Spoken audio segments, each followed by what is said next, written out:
Bonjour, c'est Lucia. Hello and good morning to those of you who are on island. Thank you so much for joining us. Those of you in the diaspora as well, thank you so much for taking time out of your day to be with us and following up to see what's happening in your homeland. On this Tuesday, 25th January, let's say good morning to Homer de Mark. Good morning, Lisa, and good morning to you viewers as well. You know, it's always a pleasure for you to be joining us here on the morning update with Lisa and Homer. And you know, there are a number of platforms in which you could join us.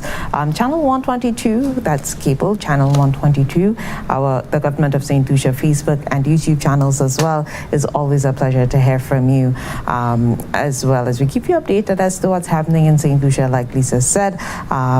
Current events, we're in the midst of the Nobel Laureate Festival, and we've seen a number of activities happen throughout the Nobel Laureate Festival, one of which you can still head over to the archives. There is an exhibition taking place, very interesting, the talents of St. Lucians who, especially during the pandemic, they kind of reconnected with that skill or developed that skill. Their work is on display at the National Archives, so you could head over up until the 31st of March, I believe, yes, and view that exhibition, which is really cool. I think it was a really good idea to showcase, you know, the good that came out from all the misery. Yes, you could say that out loud. The COVID-19 pandemic. Yes, you could say that out loud. So I think that definitely was a smart idea to highlight the good amidst all the troubles that we've been through for the COVID-19 pandemic. It's truly that sort of dark cloud in a silver lining aspect, and you know, out of every crisis there is opportunity, and the St. Lucians found a way to capitalize on that, and capitalize in the true sense, because some of these individuals have been able to translate their hobbies and talents into a source of income, because you know, so many thousands of individuals lost their jobs as a result of COVID-19, whether it be by way of layoffs, and you have some jobs that have yet to return. So there are so many people out there who are trying to be able to just make their daily commitments, and their skill and talent, it's one way they've discovered how to be able to make money out of that, and that's a very good thing.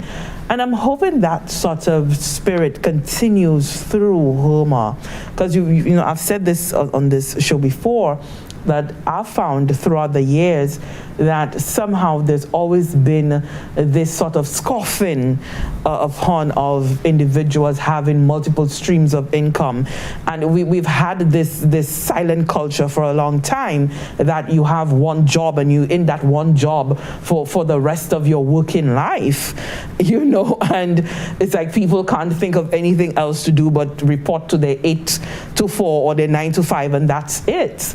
But the way the world has transformed, it has shown us that no. And slowly but encouragingly, in the last 10 or so years, you know, people have now gotten accustomed to the idea that, hey, I can have my mainstay job, if you would, and I can have a side gig, I can moonlight, and I can do something for 3-4 hours on an evening and supplement my income, or I can sew.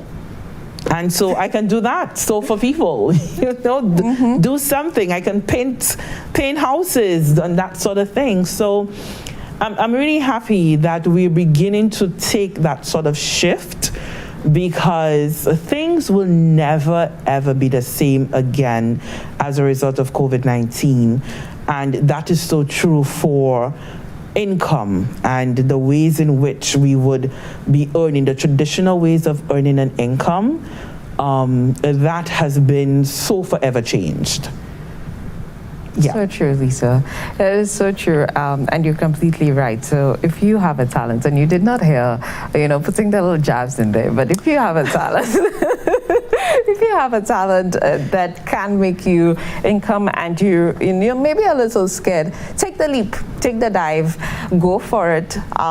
You know, there have been a number of podcasts that I've listened to over the past few weeks, Lisa, that says the absolute same thing. If you have a dream, if you have a goal, if you've been sitting on an idea, develop it, go for it, take the dive, because there's no time like now to be able to work on it.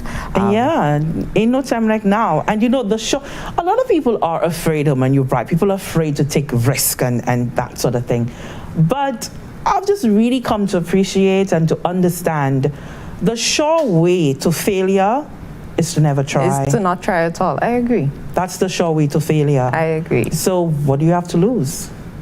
I'm taking all the tips, putting in my pocket. Yes, I mean, I know for sure that I have no baking skills whatsoever. You know, no matter how much I would try, I just can't do it. I think your thing is consultancy, you know, because you're so good at the ideas and you're so good at giving the push and the advice. Thank you. That's your thing. Now that's what I wanted you to get to. That's your thing. Because, you know, when we speak about skill and talent, I wanted you to get there. And so, yes, thank you so much for going there. Because we often feel that in order for you to be able to do something, it must take your physical hands to do something. Exactly, but no. And as I said, COVID-19 is going to show you that things are forever changed. And so we now need to discover that doing something does not actually mean you physically picking up and getting done and sewing and crocheting and so forth. Our talents are very, very diverse.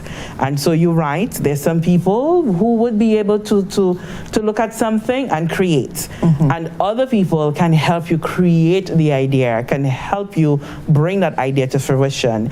And other people are just good at inspiring you, being the wind beneath your wings, if you would. And so just find whatever that talent is and utilize it, maximize it. And remember that we do have thesis in St. Lucia that can assist you with that. The Small Business Development Center, for example, always willing to provide you with guidance along that way. So if you have a small business idea, Lucia and Herman said today is the day to go for it. You're welcome. Yes. Just moving on, we always keep you informed. The Ministry of Health and Wellness always ensuring that we are up to date with information when it comes to COVID-19. Yesterday, that was Monday, the 24th of January, the Ministry of Health, Wellness and Elderly Affairs received confirmation of a total of 75 new cases of COVID-19. These samples were processed on Sunday, that is the 23rd of January, from a total of 226 samples, which were 187 of which were taken from, which were processed at the Ezra Long Laboratory, and 39 samples from Laboratory Services and Consultations Limited. The samples were collected on the 22nd and 23rd of January 2022, and this number of positive cases makes up 33.1% of all samples processed on that date. This brings the total number of cases diagnosed in country to 19,755. Confirmation was also received of a recovery of 136 individuals diagnosed with COVID-19, bringing the active number of cases in country to 4,166. Currently, there are 52 positive cases of COVID-19 admitted at the respiratory hospital, of which 6 of them are severely ill. The Ministry of Health and Wellness also reported 5 new COVID-19 deaths and 1 new COVID-19 related death. Okay, that brings the total number of deaths, COVID-19 deaths in country to 251, and the total number of COVID-19 related deaths to 73. We've been saying it, and you've also heard it from the Ministry of Health, Wellness and Elderly Affairs. Vaccination is one way to ensure that you are protecting yourself from severe illness when it comes to the COVID-19 pandemic. And so if you're looking to get vaccinated today, the vaccination sites are the Grosley Human Resource Center, as well as the VA4RC Parish Hall, the Larry Shoes Constituency Council, and People's Discount, that is on Victoria Street in Castries, from 9 a.m. to 4 p.m. today. All right, thank you, Homer, for that. And just to remind you as well, just to continue to practice those protocols, make sure that you're wearing the mask correctly. And oftentimes that the mask sometimes, can slip off the face and so forth. Always remember that when you're putting it on, that little tip here, give that the pinch right there so that it can stay formed to the nose bridge. And if you're like me, you may even need to tie it behind the ears. Yeah, so you do that loop twice in order to keep it tightly to the face. That's very important. And as well as the type of mask that you're using too is critically important because you want to be able to protect you from having to inhale droplets. So that 3-layer surgical mask is important. Let's just make sure that we're wearing the correct mask and just keeping it on as often as you possibly can throughout the day.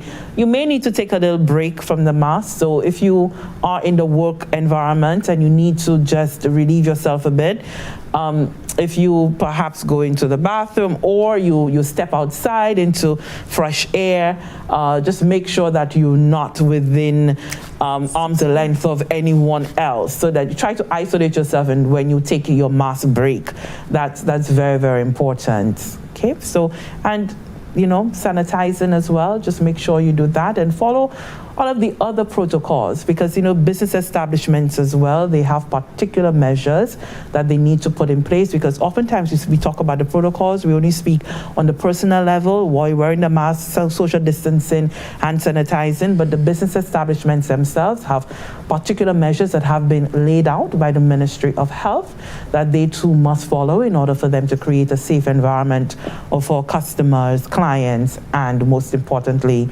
the employees. So let's all make sure we're doing that.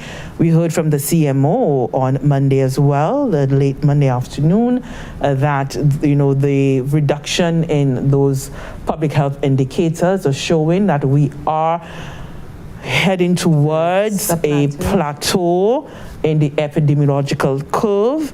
And so we're not there yet. It's just pointing to that direction. And so don't, throw out everything and then start to rejoice. And no, it's simply showing that if we continue to do the right things, we are going to definitely see that plateau and we can remain there. We know it's never going to go away, but if we have that plateau, we know that we're coexisting, the cases are low, hospitalization rates exceedingly low or none at all. So let's just keep trending towards getting to that place, St. Lucia. Stay with us, a very, very important interview is up next. Oi, boss. No, sorry. Excuse me, boss. Can I please be excused to go pay my driver's license? Okay, I have to do mine as well. I'll do it later. Okay, I'll see you on the line. This is Edgar. He's going on the line. This is Caleb. Caleb does not go on the line. He takes care of his transactions online. Caleb uses the DigiGov platform. With DigiGov, he can access and pay for government services using a computer, tablet, or mobile device. DigiGov allows you to apply for and renew your driver's and vehicle permits, submit registrations, and pay fees at various other government agencies. Simply get online and sign up for a DigiGov account today. Sorry it took so long, boss. Traffic was hectic, line was long. You'll not make it today? Make it? I'm done. Come. Don't be like Edgar. Be like Caleb. Take back your time, get off the line, and get online with DigiGov, serving people and businesses with that island love. And thank you so much for staying with us here on the Morning Updates with Lucia and Homer. Now, climate change is an issue, that's a topic that has been discussed, bandied around, the truth with whether it's a true phenomenon, not true phenomena, over-exaggerated. There's just been so much being said about climate change. What we know for certain is that we are feeling the effects of change when it comes to weather events, climatic incidents. We are certainly feeling the brunt of the impacts. So, over the years, the Government of St. Lucia has not just been preparing the nation for climate change, but there are certain actions that the government of St. Lucia has been engaged in order for us to, really ramp up our resilience. That's another word that we're hearing about so much. And for St. Lucia, the efforts are never ending because climate change is not something we can go to sleep on. And so the Department of Sustainable Development has been working towards enhancing St. Lucia's resilience against climate change. And recently there was a private sector adaptation study that was done on St. Lucia, and the World Bank Climate Investment Fund was responsible for getting this study done. Here with us to discuss the ins and outs of that study is the Deputy Chief Sustainable Development and Environment Officer. She is Mrs. Dawn Pierre Nathaniel. Within the Department of Sustainable Development, we want to say hello and welcome. Thank you so much for joining Irma and myself on the Morning Updates. Hello, it's a pleasure to be here to talk about climate change, a very important issue for St. Lucians, for the world really. So really happy to be here. Now, the Department of Sustainable Development, we've heard a lot about it, but can you contextualize for us what is it that the department is responsible for? What does it do? Okay, the Department of Sustainable Development, we work in collaboration with a number of entities, governmental agencies and non-governmental agencies, private sector, civil society, you name it. And what we're trying to do is to help with the management of the use of the environment. And that entails a number of focus areas. Climate change is one of those areas, but there are some other areas as well, such as biodiversity and biosafety, coastal matters, oceans. We also deal with chemicals, hazardous waste management, issues regarding sustainable production and consumption, our sustainable development goals, and many other such issues. So a wide range of matters, and again, working collaboratively in trying to find the solutions. Now, oftentimes when we speak about climate change, we hear about adaptation and we hear about mitigation. So give us a bit of a lesson, because there is a difference between the two. Explain to us what the difference would be. Okay.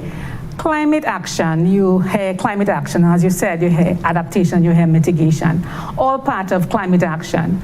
But as a small island developing state, when we speak about adaptation, we're thinking of any action you take, and I'm going to put it very much in layman's terms, but any action you take to avoid, minimize, address the adverse impacts of climate change, to cope with it. Sometimes these things are soft measures, like policies, legislation, public education and awareness, capacity building, but sometimes there are harder measures, such as infrastructure that you have to build in a certain manner to be able to withstand floods or wind and so on and so forth. But then you have the other element of things, mitigation. So while mitigation is often used in English to be anything that you're trying to avoid, you say we mitigate, but in climate change, mitigation is about emission reduction. So it's looking at those greenhouse gases, carbon dioxide, nitrous oxide, that lead to global warming, that lead to climate change. So those gases, you try to actively reduce those emissions, and you do that through activities such as renewable energy, use of solar energy, use of wind energy, use of geothermal energy, or even the trees that we have that allow you to capture or store the carbon from those gases that also help. So emission reduction is the mitigation, whereas the adaptation is much about the actions you take to avoid and reduce: rainwater harvesting, public education and awareness, a retaining wall, guttering, and so on and so forth. So the adaptation and mitigation, both at the level of individual as well as governmental agency, private sector, public sector, which we're going to delve into a little bit more as we go through the study. Homa? You know, as we talk about the differences and the work of the Department of Sustainable Development, as Lisa mentioned, you know, climate change can be such a broad topic.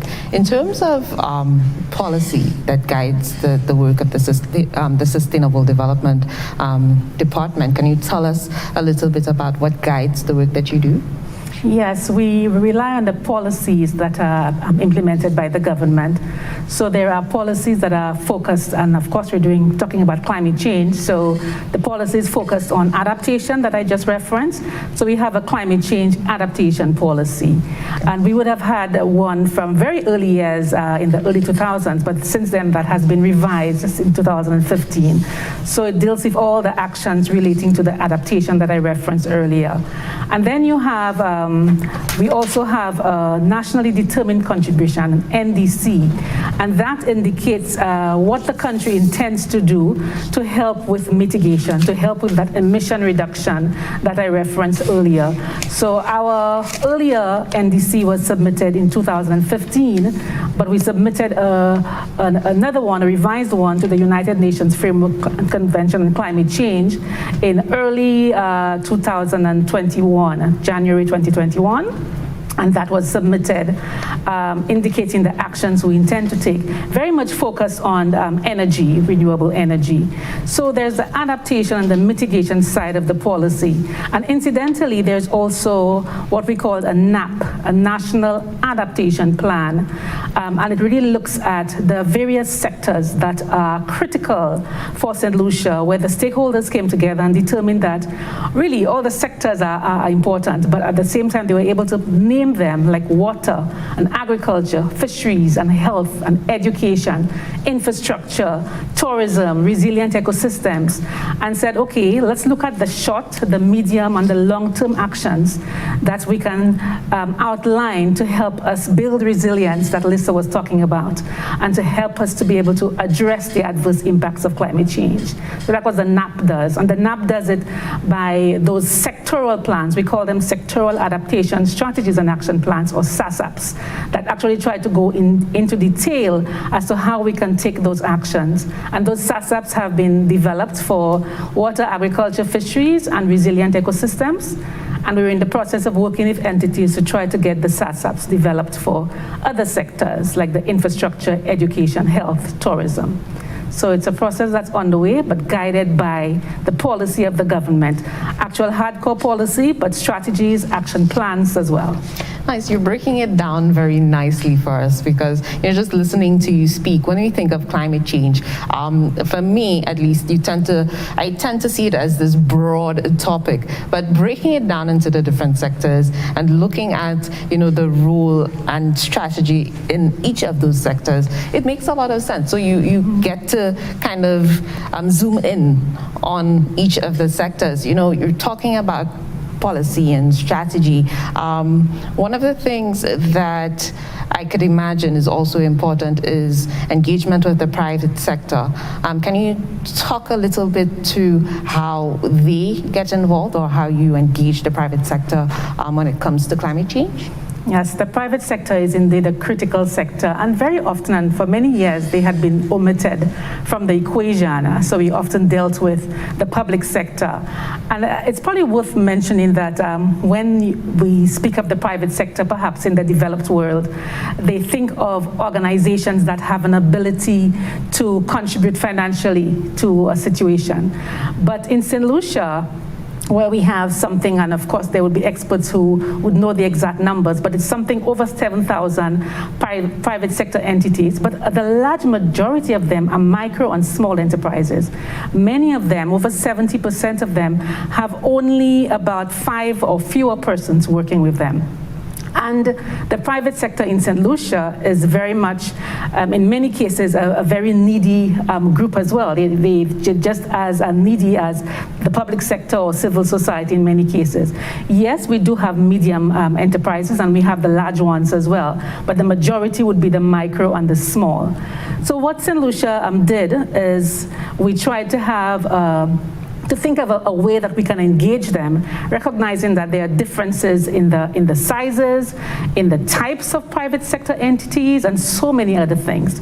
So working with them, a private sector engagement strategy was developed and processed over the years, and finally adopted by Cabinet in the year 2020, very recently. And we're trying to now unroll this by trying to see how we can liaise with various private sector entities, insurance sector, etc., as to how we could take the work forward. So this private sector engagement strategy was developed under the National Adaptation Planning process I mentioned earlier on for looking at adaptation, but also looking at mitigation side of things, because of course you need to have investment with your private sector, including from outside as well, to assist us in things like mitigation action regarding renewable energy. So there are all kinds of sides to the coin, not just two. When you think about it, in trying to get the partnerships that we need to be able to build our resilience in climate change, focusing specifically on the private sector. Very nice, please. So the private sector adaptation study then on St. Lucia, the absolute objective of that study was what? That study was a very critical one for us when we asked the climate investment funds, as you mentioned, to do it. And that was really to be able to look closely at how we were doing in terms of involvement of the private sector. What were the kinds of barriers that they were experiencing in working with us in terms of finding the solutions and being part of the solution for climate change? What are we doing right? What are we doing wrong? How can we fix it? How can we make it better? How can we bring the right players to the table to help us build that climate resilience and contribute to the solutions? So given that difference between, considering that the private sector, as you mentioned there, has needs, and most of that is really for it to be the financial needs to keep it bolstered. What is it that the study found that the private sector would most need in order for it to be an active player in St. Lucia's climate resilience? The study actually went into quite a number of, provided a number of findings. I won't go into too many of them, but a few of them I could reference. So for example, there were about 161 entities that were surveyed, not a very large number, but 161 that was surveyed. It was a small survey, but with the majority of them being the small and the micro enterprises that I mentioned earlier. And it showed that there is still quite a bit of scope for adaptation action to be taken by the private sector.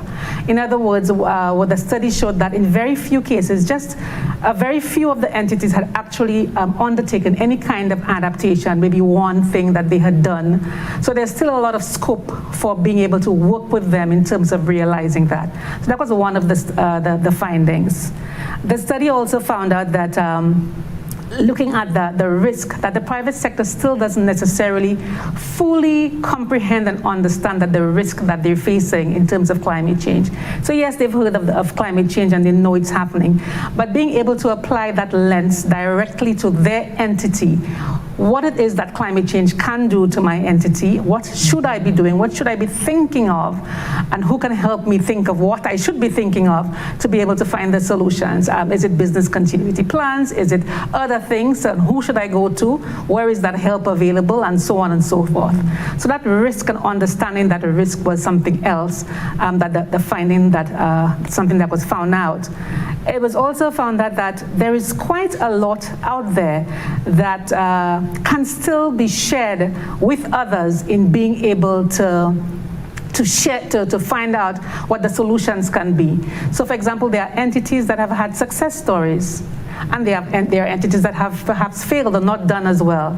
But if there was a manner or mechanism to be able to share those out there, we would learn from each other. In St. Lucia itself, and perhaps even beyond, within the OECS and beyond as well, to be able to have that success and failure shared among peers to make it better for everyone. Other findings, that it's not perhaps enough just to simply say, if you have the finance and you make the finance available, that everything will be fine. And in fact, the study said the opposite. It looked at specifically the Climate Adaptation Financing Facility, the CAF with the St. Lucia Development Bank, and it also looked at a Smart Climb Library project and tried to pull out some synergies and some findings from those. And recognizing that you may have the finance available, but unless a private sector entity can see the business case can see themselves, can apply the lens and make that business case, they may not approach you for the finance. In some cases, if the finance is of course not competitive and when it compares to other commercial banks, etc., then of course you will not get very far. And even when the interest rates are competitive and maybe better, like what was offered by the Climate Adaptation Financing Facility, you must still have in place measures that are not onerous, that are not long and demanding, because at the end, persons get fed up, and what do? They go to the other options. So these were some of the findings that came out of the study that really showed that there is still quite a lot that needs to be done, and the way we need to think about it in how we truly bring those players in the solutions. And of course, it also made a number of recommendations in going forward as well. I would imagine institutional support, because I'm thinking that would be critical for the private sector, because they don't have, and the study would have shown that they do not have the wherewithal to be able to navigate this very, very important avenue. So the institutional support that's being provided, is it technical, and is that coming from the department, or are there other agencies perhaps that the department would route the private sector to?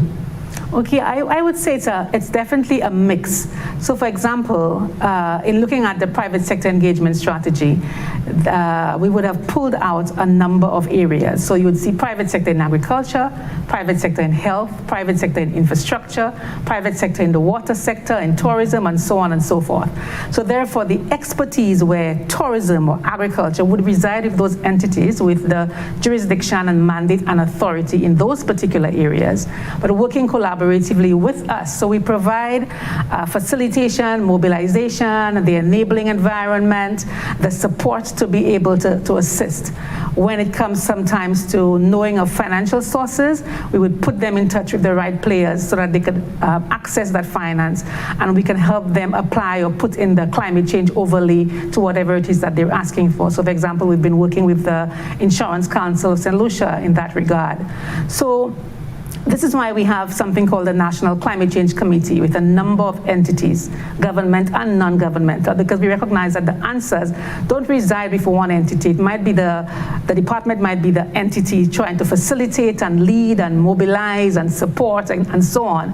But in terms of the expertise, it is in different places depending on the particular sector you're talking about. And it's interesting that you raise this, because it takes me to the recommendations that the study made. You know, it spoke about things like you have to recognize that maybe there is need for a two-pronged approach, that you have the micro and the small, and you have the large, and you can't deal with them in the very same way. Perhaps the large is less needy of funding and compared to the very small ones. And because of the very fact that the small ones are 5 or fewer entities, persons employed with them, you can't use the traditional means and say, let me have a 9 to 5 kind of session, and you expect the person with a very small entity organization to come. They can't. It's money talks. They can't actually be there for that entire time. And maybe the large one, they have multiple people and they can be there. So you have to find a way to meet them. Maybe it's a business meeting, a morning, a breakfast meeting. Maybe it's a dinner. Maybe it's a meeting at an informal place, but somewhere to be able to have that two-pronged approach where you target them in different ways. And targeted messages also would be important. So you can't have a session where the first 45 minutes I'm speaking only to the tourism sector, and the agriculture people are sitting there waiting and saying, okay, when do you get to me? So you have to recognize, okay, I need to break that up. I need to have focus groups. So how do I do that? Maybe I bring private sector entities along the value chain, persons with common interests together. You know, maybe those are some of the recommendations. There's a recommendation, for example, of having an adaptation hub, you know, a place where a platform or something that allows you to bring the information in a place where, as a private sector entity, I can click and get information on any of the sectors I reference, whether it be agriculture, tourism, health, education, whatever it is, to help me. Where do I find what? Who do I go to? What is available? Where are the funding sources? So a hub may be something that we're looking at in the future. there are recommendations, for example, to say that we need to get beyond simply engaging persons in policy, but trying to find out exactly what do they need. So is it that beyond the policy, is it that they need technical assistance? Do they need finance? Do they need more research or data? Do they need capacity building, for example? So really, it is an ongoing process of trying to figure out how do we tackle this thing, and it's in different ways and different levels, different groupings, very dynamic, very fluid, and of course needing the players to come on board with the expertise in the particular sector that you're dealing with as well. So it was quite an interesting study, both in terms of the findings and its recommendations. And so you consider that the private sector adaptation study, do you find it to be a game changer for how your department is going to now proceed, how it's now going to interface with those stakeholders? I think so. I think it really is bringing forward some elements that may seem on the surface to be small or inconsequential, but they're actually very critical, small things that you may not think about that actually make the difference in the progress that you actually make when you engage in such sectors. So I think it's really important. And with the private sector engagement strategy that we have, and also working on the NDC side of things with mitigation, we have an opportunity to bring the players together. And it'll be an incremental process and over time and working it through. But at least we have a clearer idea of what some of the challenges are, what some of the barriers are, and how we can begin to tackle those towards finding solutions and really, really building resilience towards in terms of climate change. You know, I asked it, and Herman and I often have conversations, just banter around the office. And often tell one of the things is that, and Homer would bear me out on this, is that when you speak to the ordinary Jane and Tom, climate change is not at the forefront of mind. And it's almost as if it's not really their responsibility to really even know anything about climate change. It's somebody else, or it's not something that St. Lucia really needs to be worried about or concerned with. So how do you find in being able to, again, just interacting with the stakeholders, looking at the ordinary, as I say, Jane and Tom around, you as the expert, and I'm just drawing on your own personal experience, do you think that we have made considerable strides in, one, public attitude towards climate change, and the overall, as a nation, are we now perhaps more eager for us to do more? I would say we have made some strides, Lisa. I would really say that. I think back to the early policy back in 2002, 2003, when climate change, at least for this part of the world, was just starting to unroll, this foreign thing of what climate change, what is this, to the place where something people had not really heard about or never connected to now. Now, while we still have a very long way to go, we're nowhere near, and I have to say that there isn't really a goalpost where climate change is concerned, because it never really, because of the fact that the impacts are continuing and you have to face them, and the solutions have to become more and more innovative, and all of these things are happening. There isn't an end point to say, okay, when we've arrived here, that this is the end.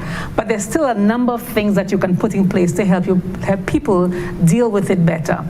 So I would say that the surveys that have been done, not just this study, but surveys that were done to show where persons were asking, people were asked through various studies what they knew of it and how they thought they were involved and who should take the lead role and how do they want to receive their information and all kinds of questions like that. It showed that yes, we still have a long way to go, but it also showed an awareness that was not there in those early 2000s, an awareness that at least it's happening. Now, while there might be differences in whether person A believes it's man-made or not, but at the end, feeling the impact, knowing of the Irmas and the Marias and the Lennys and the Debbies and the Ivans and all of the Christmas Eve trough and all of what we've experienced in St. Lucia, but also as a region, people know that something is happening, and it is happening, whether you believe it is from man-made or not, it's happening and the impacts are being felt. The thing is, we also have the history of the complacency, which happens in just about every aspect of life, not even only climate change or environment. But people have come a long way in understanding, recognize, for example, that before we had to be the ones setting up meetings climate change-wise. Now you will hear that the Teachers Union have a climate change meeting and they're inviting us to speak. Or the National Trust is organizing something and we're being asked to be part of it, and so on and so forth. So it's all, CYN, Caribbean Youth Environment Network, and a lot of entities are not necessarily waiting for us, but being the instigators themselves and asking us to join with them in doing X, Y, Z. So it's really nice to see that, because it tells you you're making progress, but we do know that we are nowhere near where we would like to be, but the struggle, the fight, the collaboration continues as we try to move this thing forward. Very true. This is funny for me. Just thinking about the fact that awareness is something that has increased and we're seeing more of. When you think of climate change, yes, you think of the corporations, the private sector, but going down to it, you also think of consumption, and not only awareness by, like Lisa said, the average Jane or Joe. You also start thinking of the importance of lifestyle changes and our consumption if we're thinking about really making a change. In terms of that, it's plausible to see that hopefully in the future we could see lifestyle changes being something that can be adapted to help in the fight against climate change? We certainly hope so. We see more and more persons taking responsibility from the household level and the individual level. So just about everyone has a rainwater harvesting tank at home to deal with the issue that you need to capture water in the event that you have a difficult. So you see that. You see persons putting in their proper drainage and retaining walls to ensure that their property doesn't get eroded away with heavy rain and excessive rainfall. You see persons putting in their hurricane shutters and they're ensuring that their roof is in a strong way and resilient. You see those who have gone into photovoltaic systems. Yes. So other than the water heater, they've gone into having part of their homes where they're generating electricity from the sun. So you see people taking ownership for this, at least at the individual level, at the household level, and certainly at the business level, the private sector. But of course, it's a process where the smaller ones will take a longer time to get. But a lot of people also have now business continuity plans. So they're actually building in the whole climate change element into that. How do I continue my operation? If I'm a small entity of agriculture and I have everything damaged, do I have a seed bank? Do I have an ability to replant after a storm? Or do I sit back and say, oh, it's all lost? So the planning. So I would say that we're getting there, and the lifestyle changes are beginning to happen. The consumption patterns are a little bit slower. But you are seeing persons who are things like with your toilet, low flush toilets. You see them getting into the automatic shut-off taps so that you don't waste water in that manner. So you start to see those being deployed in public spaces as well. So you see that it's gaining and growing. But sometimes you do see the cases where you see a new building or you see something and you're like, what happened? No one thought of flooding. No one thought of natural ventilation. No one thought of, so you do see those cases and it's sad, but you do see the success stories and the growth and the fact that people are catching on. So hoping that the lifestyle changes will continue to grow in the way we think, in the way we act, in the way we behave, and that will actually manifest itself into positive action and results for St. Lucia, for the region, for the world. Because we have no choice but to do. We have no choice but so to do. The findings of this study and the recommendations coming out, where does the department go to now? What do you do now? So now what we do is we try to roll out. So we have the Climate Change Committee, the National Climate Change Committee, that tries to meet quarterly. In person is a thing of, perhaps perhaps, I don't want to say a thing of the past, but you do a lot of virtual, a lot of virtual meetings. We're adapting. Yes, we are. Exactly. We're adapting. So this study, for example, has been shared with our National Climate Change Committee members and all of our private sector entities. We ensure that it has gone out. It would be on our Department of Sustainable Development Facebook page. So we try to get it out there. I'm here talking about it as well. So we're also looking to, and that is also in our private sector engagement strategy, where we're asking entities, hey, we're here, so is there an entry point where we can come to you? Is that entry point during your board meeting? Is that entry point during your annual general meeting, where we could come and talk about the possibilities, about the opportunities, about your needs? And we're asking for that kind of collaboration to help us help you as best as we can with what we have or what we know. So those are the kinds of steps that we want to take. We want persons to reach out to us in assisting them in this process. We may not always have funds, but we can put them in touch with some of the players, and sometimes it's not about funding, sometimes it's about capacity building, sometimes it's about awareness and understanding, so that we're also there to assist with. And we'll be very happy that someone like Mrs. Dawn Pierre Nathaniel is heading there, because you've been very thorough. You have really explained it so that every single Tom and Jane can understand, because issues of climate change very complex, and because of its complexity, lots of people tend to tune out the information. But we're hoping that this information today has come through loud and clear, as I do believe it has, and that you too can be curious enough. And this study is available on the Facebook page of the Department of Sustainable Development. So go out there, avail yourself of that information, very, very important. And you may just find yourself being a champion for the environment and climate change. And you may want to begin to do some lifestyle changes, as Homer has indicated. So I want to thank you again, the Deputy Chief Sustainable Development and Environment Officer within the Department of Sustainable Development, Mrs. Dawn Pierre Nathaniel.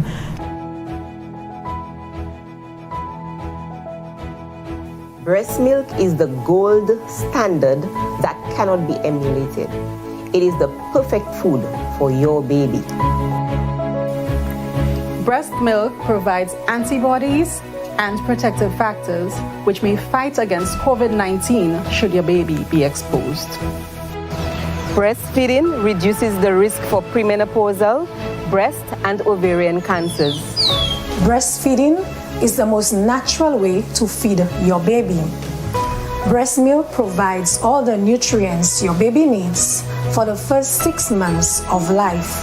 It requires patience. However, your baby deserves the best, and it's worth the effort. Breastfeeding a baby up to 12 months improves jawbone development, thereby reducing misalignment of the teeth. Breast milk is baby's first immunization. It protects against viruses, bacteria, and also prevents some chronic diseases. If your child becomes sick with any illness, including COVID-19, it is very important that you continue breastfeeding. A woman with COVID-19 should be supported to breastfeed her baby safely, hold her newborn skin to skin, and share a room with her baby. After giving your baby only breast milk for the first 6 months of life, you can now slowly start introducing solid foods at the right textures. These include pureed vegetables, fruits, peas, and healthy cereals. For more information, call the Nutrition Unit of the Ministry of Health and Wellness at 468-5359. And thanks for staying with us. We're on our home stretch right now. Just give you just some notice there coming in from the Ministry of Education, Sustainable Development, Innovation, Science, Technology, and Vocational Training. It has to do with the kindergarten registration for 2022-2023 academic year. The registration period has been extended. And so for parents and guardians who have not yet registered their children or their ward for kindergarten, the late registration for the academic year 2022-2023 for schools in the Castries Basin, that is ongoing, and that's going to run until the 25th of February. So you now have exactly 1 month in order to get that done.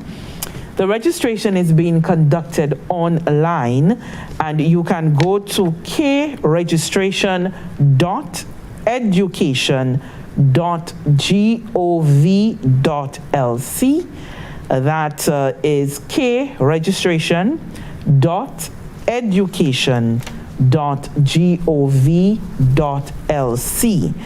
And the website can be easily accessed on your mobile phone, a computer, or a tablet. And the schools included in the kindergarten registration, that is the Castries Anglican Infant, the Vidbotai Primary, St. Aloysius RC Boys Infant, Ave Maria Girls Infant, Camille Henry Memorial, Carmen Rennie Memorial, Gordon and Walcott Memorial Methodist, Mondida Primary, and the Bishop Charles Gachet RC Primary School. That's in Marcia, what used to be the Marcia Combined School.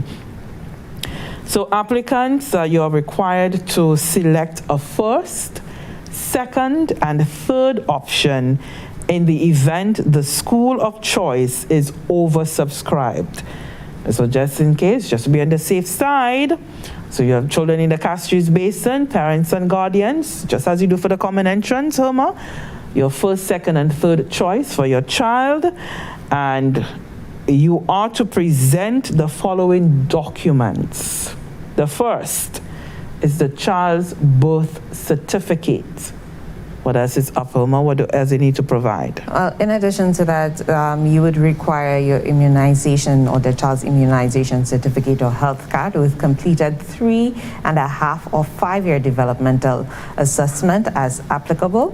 Also, you would also require passport size photo of your child. So a passport size photo, a job letter if applying based on workplace, so that is for the parent's job letter. If you're applying based on your workplace, salary details are not needed in that job letter. Or a parent's utility bill for proof of residence. So if you are applying based on residence, you do need a utility bill to show proof of residence. Okay, so that is what you require. Applicants registering online should snap a photo and upload documents as instructed on the website. Okay, a valid email address is required for login, confirmation of registration, and future communication on the process. And in keeping with COVID-19 protocols, parents and guardians are strongly encouraged to use the online platform. However, for households without digital access, alternative provisions will be made to assist you.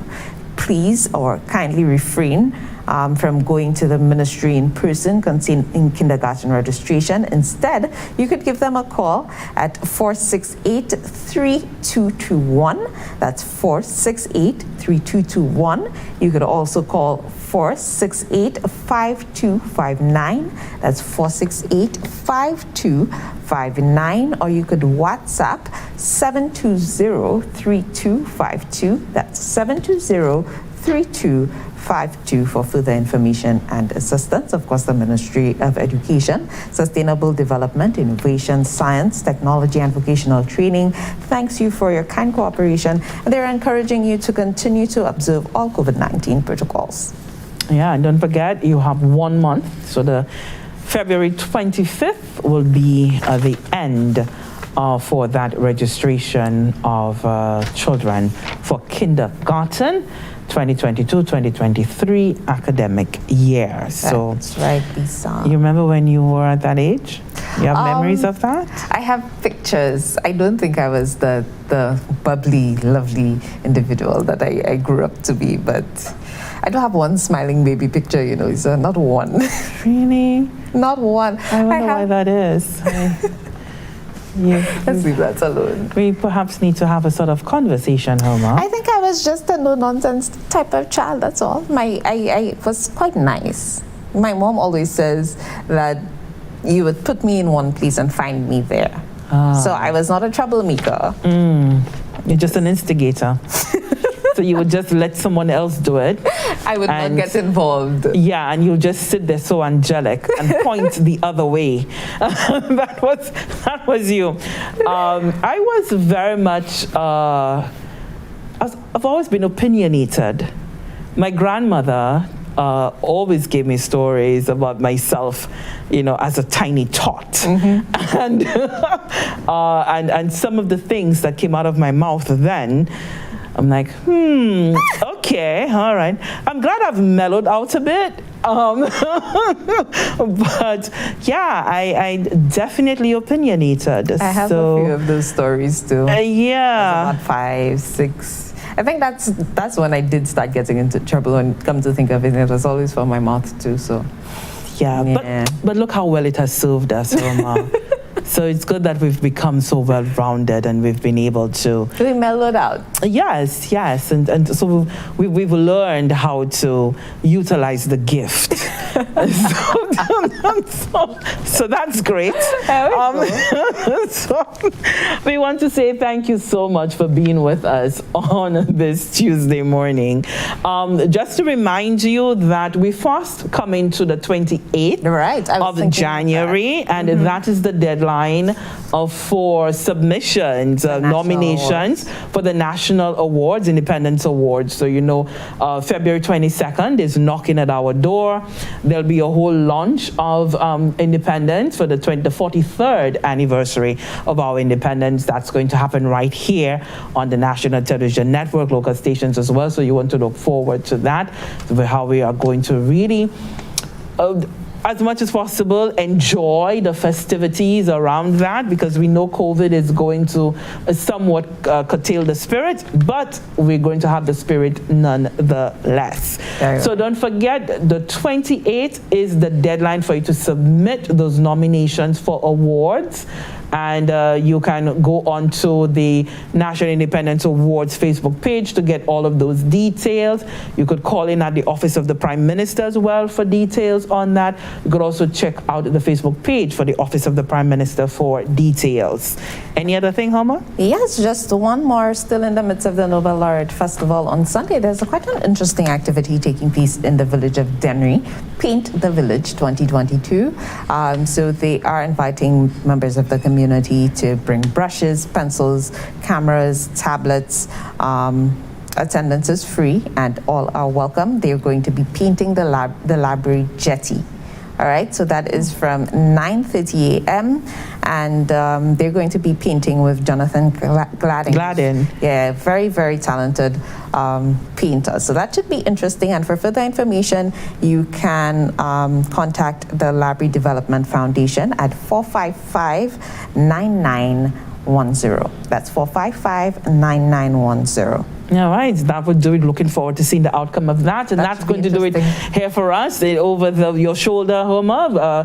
Roger is frantically waving. So that's all the time we have here for the morning update with Lisa and Homer. See you next time.